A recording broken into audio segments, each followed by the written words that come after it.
The electrified Ioniq has been in Hyundai's portfolio since 2017. We've seen it as a plug-in hybrid, a regular hybrid, and a full electric vehicle. But now the nameplate is getting a little bit bigger with the Ioniq 5. This is a compact crossover. It's all electric. It's got about 300 miles of range, and it's got some funky, awesome looks. Now overall, the Ioniq 5 is about the same size as the new Hyundai Tucson, except that the wheelbase is way longer. I'm talking like Hyundai Palisade 3-row SUV longer. So what that means is you've got these really short overhangs, and that serves to help highlight these incredibly cool 20-inch wheels. Check it out, it's like a wheel within a wheel. And I love the fact that they're aerodynamic and they've got a little bit of a funky design to them. I think that other EV manufacturers can take note. You can be aerodynamic, but also have a little bit of fun. The Ioniq 5 is full of sharp angles and really straight lines. Normally that's not my bag, but here I really like it. It gives it a futuristic look, but it's still really accessible to just normal everyday people. And Hyundai is going out of its way to do some really cool lighting. I'm talking Tron lighting. Check out these headlamps. This cool pixelated thing that we got going on here, that's echoed in the back and across the front of the grille here. This light, it's actually hidden when the car is off. It only comes on when the car is turned on. I just love it so much. Now, when you add in a clamshell hood and a flush door handles, I mean, this thing's got some character like nothing else you've seen on the road. All right, let's get down to the nitty-gritty, shall we? When the Ioniq 5 is available this fall, we're gonna get it with a 77.4 kilowatt hour battery. And in rear-wheel drive, that's gonna get you about 300 miles of range. Or you can slap a motor on the front and give yourself an all-wheel drive vehicle, but your range is gonna suffer about 269 miles. So what we've got here is an 800-volt electrical system, which means that you can charge on a super fast charger. I'm talking 250 kilowatts. And if you can find one of those, you can go from 10 to 80% of a charge in just about 18 minutes, which is really fast. Now think of it another way. That's enough to go from like San Francisco to Napa and back again and just bump charge for like 5 minutes. But like I alluded to, those fast chargers are a little difficult to find, so you're still gonna have to plan ahead.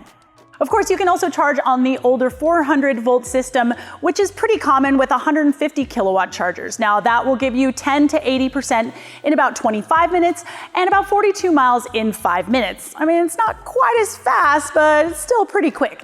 Now at home, you can do a level 2 charger with 10.9 kilowatts, which is going to give you a 100% full take in about 7 hours. Now, I know, you're thinking like, well, why 7 hours? Well, first of all, it takes a longer time to go from that 80 to 100%, and also, you're asleep. What do you care? Go back to bed. All right, what is under the hood? Well, there's a teeny tiny little space to store some things. I mean, not a lot, but I could put like a small bag in there. And as for power, the rear-wheel drive version has got a 160 kilowatt motor, pushing out 225 horses and 258 pound-feet of torque. Add the all-wheel drive 74 kilowatt motor, and you're looking at a net power output of 320 ponies and 446 pound-feet of torque.